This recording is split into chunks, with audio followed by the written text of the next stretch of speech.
Yezu Kristo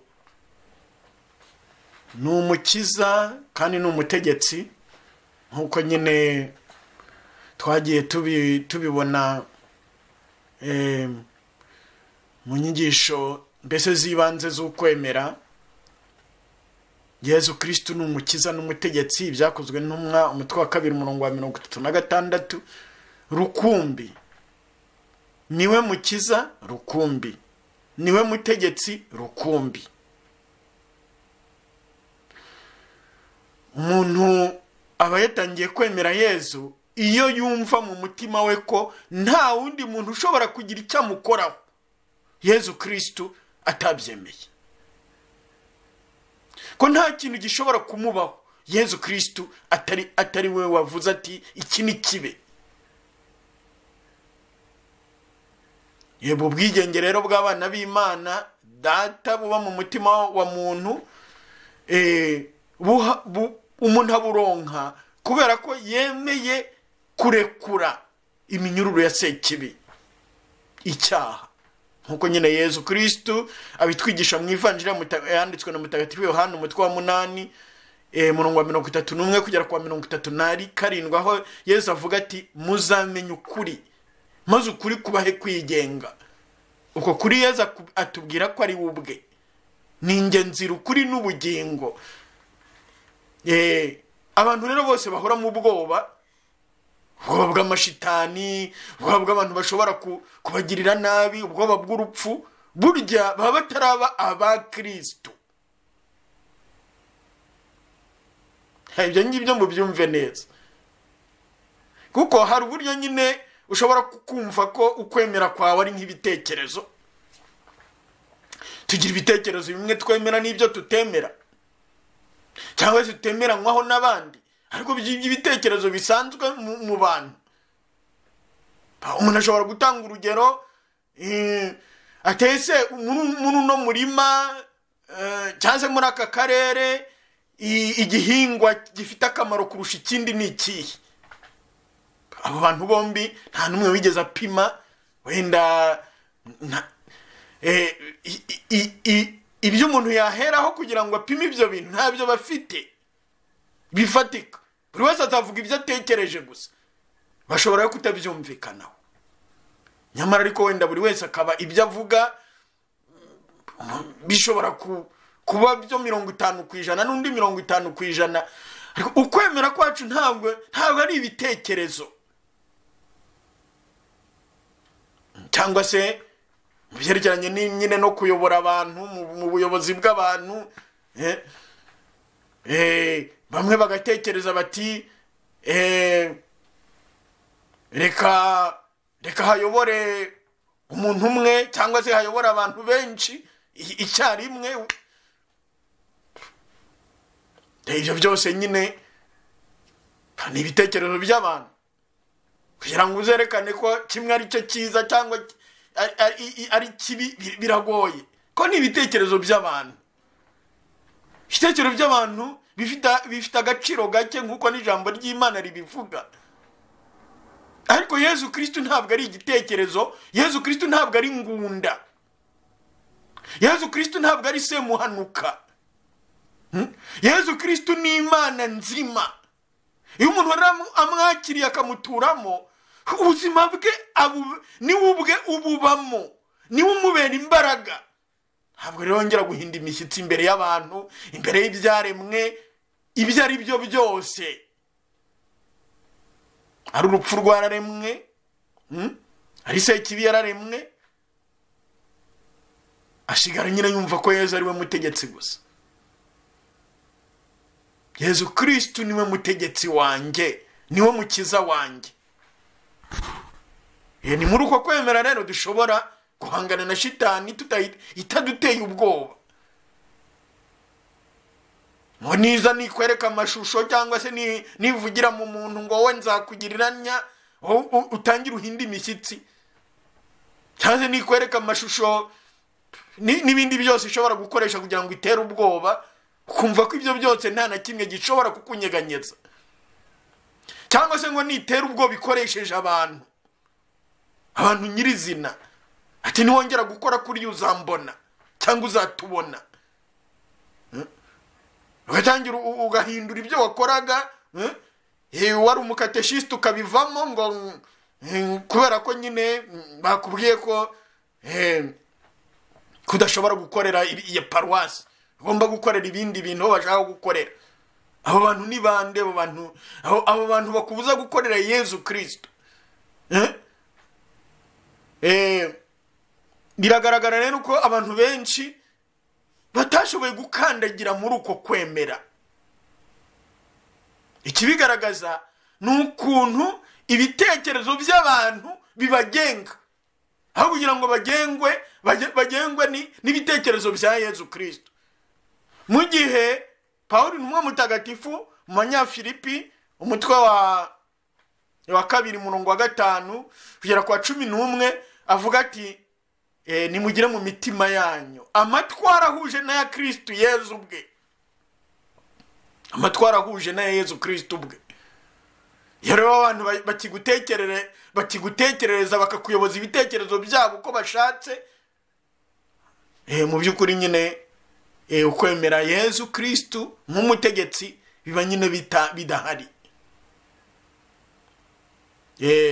Abantu benshi rero bafite uko kwemera nyine kutariko.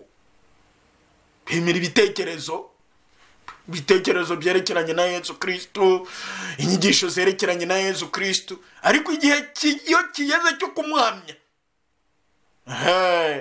baberekana nyine ko atari we bari bakurikiye ibitekerezo by'abantu cyangwa ibitekerezo bamwumvaho, aho kumva ko ari Yezu Kristo wapfuye akazuka binabaye ngombwa bamupfira, ko icyo ngicyo atari ikibazo ahubwo ari igisubizo. Kuko umuntu abonye uko agaragariza urukundo uwamukunze nawe, uko kwemera rero buri wese yaraguhawe batizwa. Ariko nyine kuri benshi Sekibi yaraje irasahura, cyangwa se ndikwashoboye gukura. Ntabwo ari kuvuga ngo umuntu arimo arihandagaza, ngo arimo arigirizaho, ngo numuhanduza cumu, numwihanduza cumu ashwi. Ni ibintu byoroshye cyane kuko tubihabwa na Roho Mutagatifu kuva ku munsi wa Pentecost. Kandi uwo Roho Mutagatifu tumuhabwa tubatizwa dukomezwa n'igihe cyose tumusaba. Abakristo rero naho baba amamiliyoni n'amamiliyoni cyangwa se amamiliyari, nkuko bavuga ko abakristo gatolika barenze miliyari ku isi, turenze miliyari ku isi, niba buzuye ubwoba aho kuzura Roho Mutagatifu, ningwiza murongo z'ubusa. Ariko hashobora kuba hari umwe, naho yaba umwe uzi koko nka Pawulo intumwa, igihe nyine abwira abantu ati, bamubwiye bati wigiye Yerusalemu dore bizakubaho, bazagufunga, bakugabiza abanyamuhanga, bazakuboha, ati njyewe siniteguye gupfa byonyine, kubohwa byonyine, ahubwo niteguye no gupfa nzira izina rya Nyagasani Yezu. Niteguye no gupfa nzira izina rya Nyagasani Yezu. Uko niko kwemera. Kandi niyo nzira y'ubutagatifu, iyo umuntu nyine yifite mwizo mbaraga koko za Roho Mutagatifu. Naho niba nyine ukwemera kwawe ari kwa kundi, kubera ko nyine uri kumwe n'abantu mu byumva kimwe, ukwemera kwawe kukaba kurahari, mukanya hakwinjira ababirwanya nabo mugafatanya, uwo muntu nyine nta kandi nyine birababaje ko abantu benshi ari uko babimereye, abantu benshi ari uko bameze. Ibyo rero buri wese akaba agomba kwisuzuma akirukana izo roho mbi z'ubwoba. Kuko ntabwo Roho Mutagatifu yakuyobora ngo na roho w'ubwoba kuyobore, ntabwo bishoboka. Toho ni roho w'ubutwari, wa undi wasohoye intumwa azijyana hanze zari zihishe, noneho babandi zatinyaga zirabiyereka, zinababwira ibyo bakoze, ariko zibahamagarira umukiro, zihamagarira ukwicuza n'ukwisubiraho, kugira ngo zibabarirwe muri Yezu Kristo, kugira ngo zibeho muri Yezu Kristo.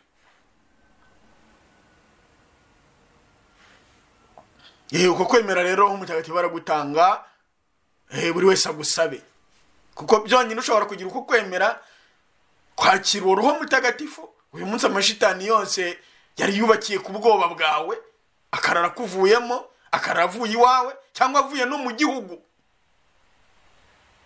Kubera ko umuntu wese ufite ubwoba ari mu gihugu runaka aba yabaye igicumbi cy'amashitani. Urabyumva? Niba rero abantu mu gihugu miliyoni ari abanyabwoba, urumva nyine amashitani ahantu acumbitse uko muri abo bantu uko haba hangana.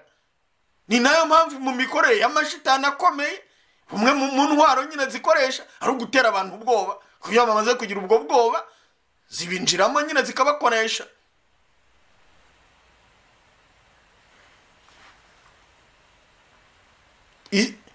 Inzu ya Israheli nimenye idashidikanya ko uwo Yezu Imana yamugize umutegetsi n'umukiza. Emera ko Yezu Kristo ari we mutegetsi n'umukiza wawe. Uwo Yezu rero n'umukiza, kubera ko ngo twabibonye kandi mu ya mbere ya Petero intumwa mutagatifu umutwe wa 2 murongo wa 19 kugera kwa 24, niwe nyiri bikomere byabakijije. Niwe nyiri bikomere byabakijije. Yezu Kristo akiza ibikomere twatewe na Sekibi na Serupfu. Mu byo yagiye adukoreramo tubizi cyangwa tutabizi, kuva ku cyaha cy'inkomoko. Urugendo rwo gukira ibikomere ni urugendo rwo kwegera Yezu muganga, aho ari mu masakaramentu anyuranye, kwiyambaza izina rye, gukurikiza inama kugira, gusaba imbabazi no kuzitanga, gusingiza Data na Mwana na Roho Mutagatifu mu buzima bwawe bwakubayeho ubw'uyu munsi n'ubuzaza, kwisunga umubyeyi Bikira Mariya, kugira umuntu mukorana urugendo, ugirira icyiza ukamubwira ibyo Sekibi, mukayishyira hamwe imbere y'ubutabera bw'Imana Data, kugira ngo icirwe urubanza rw'ibyo bibi byose iba yaragiye ikora. Kandi umuremyi w'ijuru n'isi, umubyeyi wawe Data uhoraho, yongere areme muri wowe iby'iyo nyana y'imbwa yagiye isenya kubw'urukundo gukunda. Yongere areme muri wowe ishusho ye, kuko icyaha igihe cyose kigenda gishaka gusenya iyo shusho.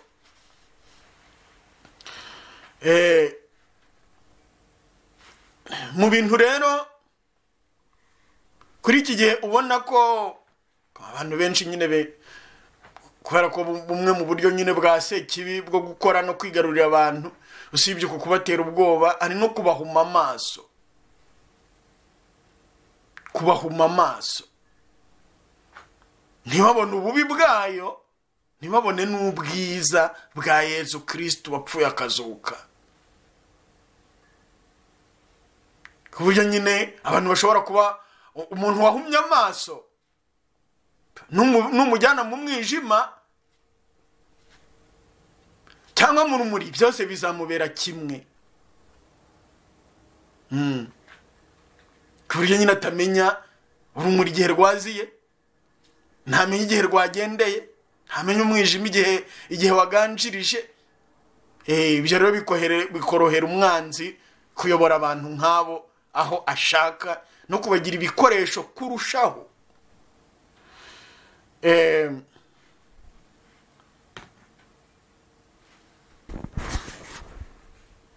Hari uburyo nyine buri cyaha kigenda gikomeretsa abantu, kandi buri cyaha, urugendo rwo gukira igikomere cya buri cyaha rurihariye, kuko buri cyaha gifite aho gikomeretsa. Hari igikomeretsa mu matwi, urwo ni urugero, ikindi kigakomeretsa mu maso, hari ikindi kigawucurura imise. Hari buri cyaha gifite aho gikubita.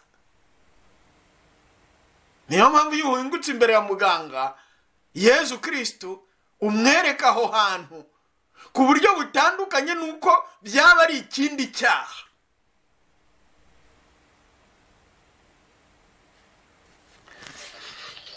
Hari ukuri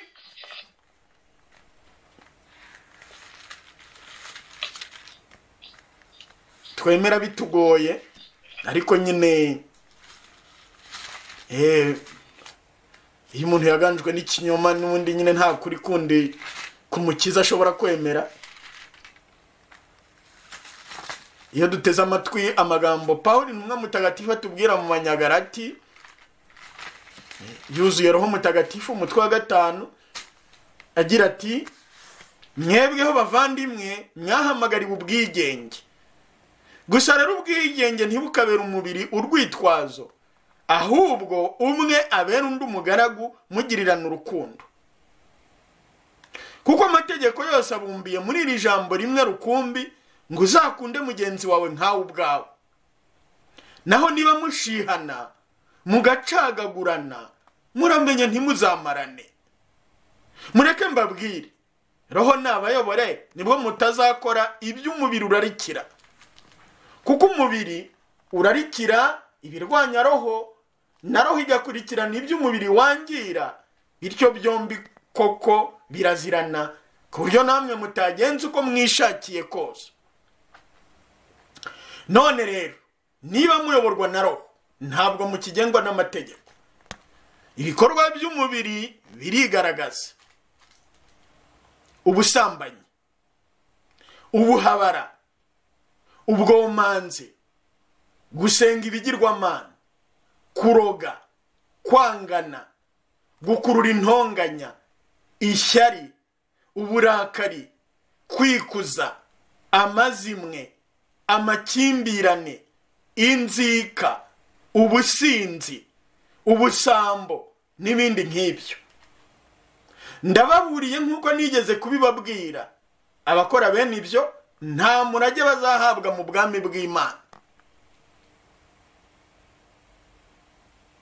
Naho imbuto ya Roho ni urukundo, ibyishimo, amahoro, kwihangana, ubugwaneza, ubuntu, ubudahemuka, imico myiza, kumenya kwifata. Nta tegeko ribibuza imigirire nk'iyo.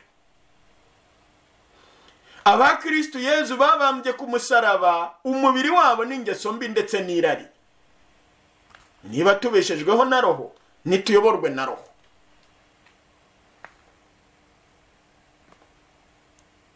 Ibaruwa Pawulo intumwa mutagatifu yandikiye Abanyagalati, umutwe wa 5, umurongo wa 13 kugera ku wa 24. Pawulo intumwa mutagatifu murabona ku listi akora ya 2:15, aravuga ati ubusambanyi muri nimero ya mbere, yarangiza agakurikizaho ubuhabara. Nabwo navuga ni nk'umuvandimwe w'icyo cya mbere. Ariko noneho hari ahandi nyine ahereye kuri iyo numero ya mbere, kuri iyo nimero ya mbere yongera akaduhwitura agira ati: bamwe muri mwe baravuga bati byose mbifitiye uburenganzira, nyamara byose ntibimfitiye akamaro. Byose mbifitiye uburenganzira, ariko njye sinzemera ko hagira ikintu na kimwe kinziga.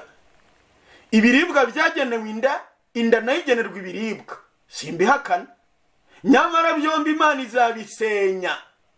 Cyakora umubiri ntiwagenewe gusambana, n'uwa Nyagasani. Nyagasani akaba ari uwugenga. None rero Imana yazuye Nyagasani izatuzura natwe kubw'ububasha bwayo. Ntimuzi se ko imibiri yanyu ari ingingo za Kristo? Hanyuma rero nzafata ingingo za Kristo maze nzigira ingingo zihabara, ntibikavugwe. Ntimuzi se ko usambanye nihabara ababaye umubiri umwe nayo? Niko byanditswe ngo bombi bazaba umubiri umwe. Naho wibumbira kuri Nyagasani abagize umutima umwe nawe. Ubusambanyi ni mu bugendere kure. Icyaha cyose umuntu akoze usibye icyo ntikigera ku mubiri we, ariko usambana abacumuriye umubiri we bwite. Ubundi se ntimuzi ko umubiri wanyu ari ingoro ya Roho Mutagatifu batuyemo, kandi ukomoka ku Mana, maze mukaba nta bubasha mwifiteho? Mwacunguzwe igiciro gihambaye, nimusingirize rero Imana mu mubiri wanyu. ibaruwa ya mbere Pawulo intumwa mutagatifu yandikiye abanyakorinto umutwe wa 6 umurongo wa 12 kugera ku wa 20. Ubwo rero kugira ngo twumve neza biriya Pawulo intumwa mutagatifu yavuze yuzuye roho mutagatifu, muzi inyigisho twakunze kumva kubyerekeranye n'iby'amashitani nyine agenda yigamba n'imikorere yayo, uburyo nyine ubusambanyi buyabyara. Amashitani ashobora gukoresha ubusambanyi agahindura abantu,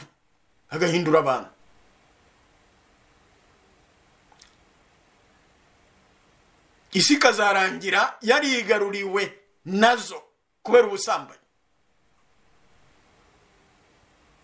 Niyo mpamvu umuntu wese wumva ko ari uwa Yezu Kristo yagombye guhagarara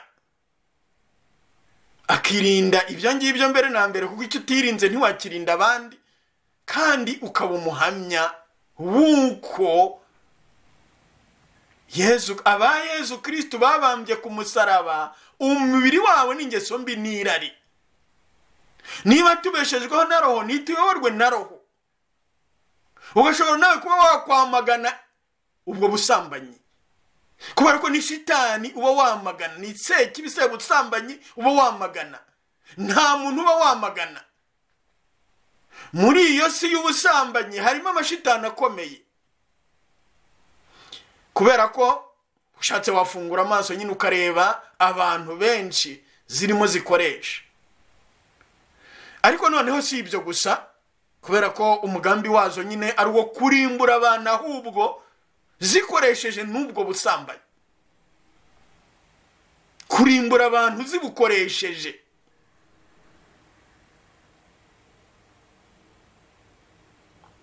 Ku bantu mukurikirana iby'ukuntu nyine imigambi zigenda zigira,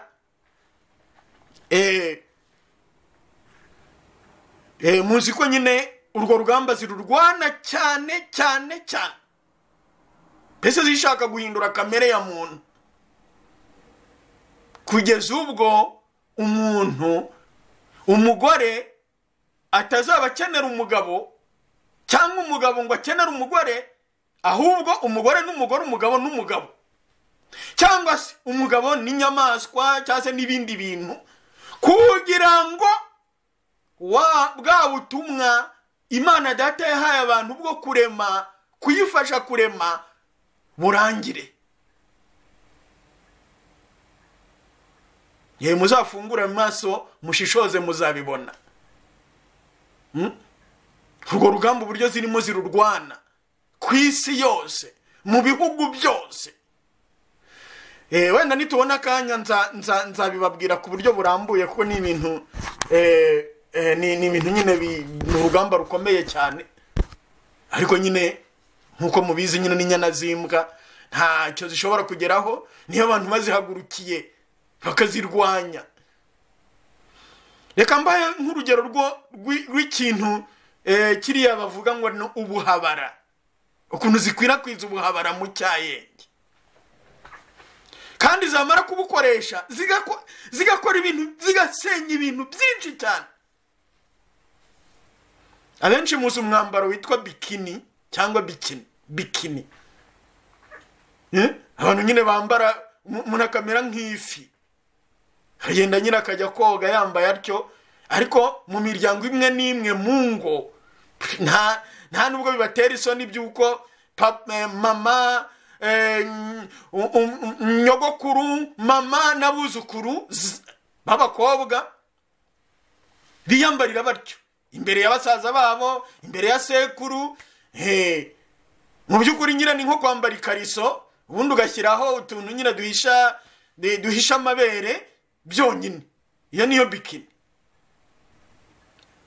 Noneho ugasanga byabaye umwambaro usanzwe rwose, nta kibazo. Ukuntu ibyo bintu nta myaka bimaze, ariko murebe uburyo byacengeye mu bantu. kandi buriya nyine ni umugambi wazo ukomeye cyane wo gusenya byinshi cyane ku muntu wese wemeye kuwukoresha, ku muntu wese urimo areba umuntu wambaye, kuko nizo uba ushengereye.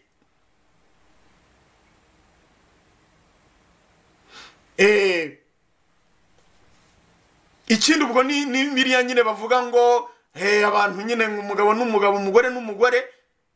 Mu bihugu byinshi hari itegeko rivuga ngo nihagira umuntu ugerageza kwigisha umuntu umeze atyo kugira ngo amuhindura mugarure mbese mu murongo, niba twabyita gutyo, uwo muntu azabihanirwa n'amategeko. Hari ingingo nyine z'amategeko zimuhana, urabyumva? Humva amategeko zashyizeho mu bihugu bitari bike. Icyo zigamije ni iki? Urumva mu by'ukuri zirakoresha ubusambanyi kugira ngo zirimbure abantu. Niyo mpamvu rero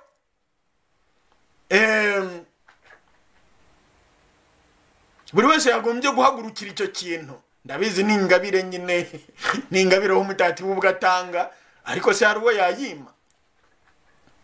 Mbere na mbere ni ukugutsindira wowe ubwawe, kubera ko nubwinjiramo nyine uzaba ugabye n'abawe. Ibyo ngibyo bamwe ntabyo baza, ariko nuko nyine biteye. Nta kwirwa iyo winjiye mu busambanyi ubugabye abawe. Nta muntu ujya mu busambanyi ngo ajyeyo wenyine ashwi. Ubujyanyeyo nabo mufitanye isano bose, baba ari abana bawe, abuzukuru bawe, abuzukuruza bawe, ibisekuruza byawe byose. Shitani kazabigiraho uruhare rw'ubusambanyi kubera ko wowe wabugiyemo. Ni muri urwo rwego rero buri wese yagombye gusenyera izo sekibi mu buzima bwe. Icyambere, abakristo Yezu babambye ku musaraba, umubiri wawe n'ingeso mbi n'irari. Ayo maso yawe wereka abo bantu bambaye za bikini buri mu biki, buri ubuziko ari shitani ushengereye. Ibyerekeranye nari amafilime n'amavideo n'iki, ibyo ntacyo mbivuzeho. Nabyo ni kirimbuzi, ni bombe, ni intwaro ya kirimbuzi cyo kurimbura abantu. Ninde se uzashobora kureba ayo mashusho agashobora kugira ubuzima buzima? Ntawe.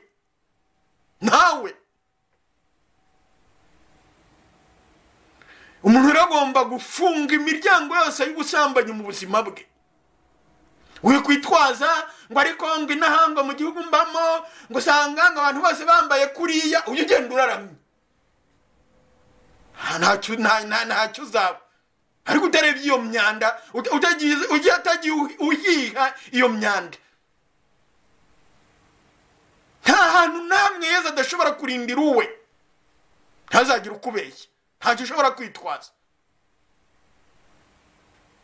Niba rero nawe wari watangiye kugira uwo muco nyine ku mpeshyi, nawe ukagenda ukambara nk'ifi nka madamu samaki, ukamanuka ngo bagiye ngo kuri plage, ngo bagiye ngo kuri piscine,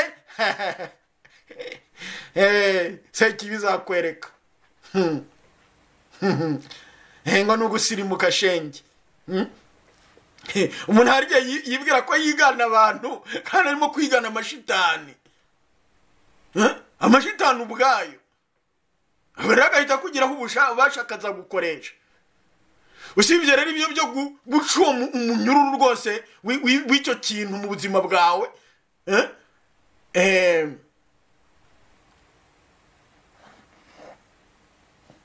hari noneho urugendo rwo gukira ibikomere byabyo. Gukira ibikomere wagiye ukura muri ibyo byaha. Mbere na mbere muri penitensiya ushatse neza ubwoko n'umubare w'icyaha, ibyo twigeze kubivugaho, ukayishaka nta soni, kandi ugashaka ugakora urugendo, ugashaka umuntu wasangiza ubuzima bwawe. Ibyo byose byakubayeho by'amahano.